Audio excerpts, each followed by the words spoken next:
Doctor Khan, सबसे पहले मैं आपसे शुरू करना चाहता हूं। मैं आपसे ये जानना चाहता हूं कि ये जो तर्क दिया जा रहा है, अब एसआईटी, उस समय जो तर्क दिया जा रहा था और अब एसआईटी ने जो कहा है, ये साफ कर देता है कि उस समय का तर्क सही नहीं था, ये साजिश है और अब साजिश के तहत इन्वेस्टिगेशन की गई है और अब अदालतों में यह मामला है। इससे क्या मायने निकाले जाएं? देखिए संकेत जी, सबसे बड़ी बात यह है कि यही सरकार है और बड़े बड़े दावे कर रही थी और तमाम बातें इस सरकार ने रखी अजय मिश्र, टोनी जी को बचाने के लिए, आशीष जी को बचाने के लिए।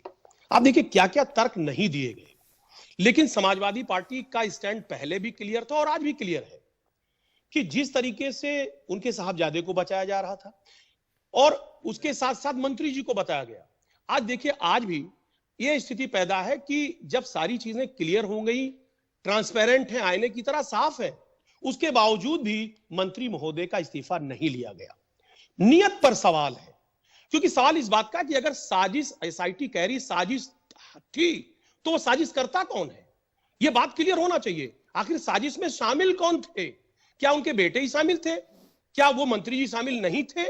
यह बहुत बड़ा अहम सवाल है। लेकिन सुप्रीम कोर्ट का मैं धन्यवाद करना चाहूंगा कि जिस तरीके से सुमोटो लिया गया और एसआईटी ने एक निष्पक्ष जांच करके यह साबित कर दिया कि अभी भी कानून का राज है और अगर कानून चाहता है तो अपराधी पकड़ा जाएगा और पकड़ा गया। इस बात को आप समझिए कि जिस तरीके से आप समझिए, माननीय अमित शाह जी कह रहे थे साहब दूरबीन से मैं ढूंढ रहा हूं, अब दूरबीन कहां गई? मुझे लग रहा है दूरबीन की जरूरत अब शायद माननीय अमित शाह जी को नहीं पड़ेगी।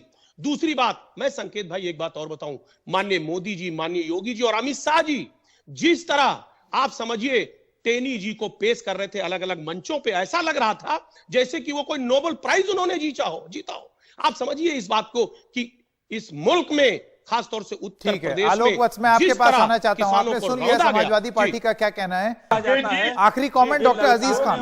मारने वाले से ज्यादा दोषी होता है। देखिए संकेत जी, अभी वत्स जी ये कह रहे हैं कि एसआईटी को मुबारकबाद दें। साहब, इन्होंने जो एसआईटी गठित की थी, स्थानीय लोगों को गठित किया था, लिया था, शामिल किया था, लेकिन सुप्रीम कोर्ट ने कहा इसको अपग्रेड किया जाए। ये चीज करेक्ट कर ले पहली बात तो।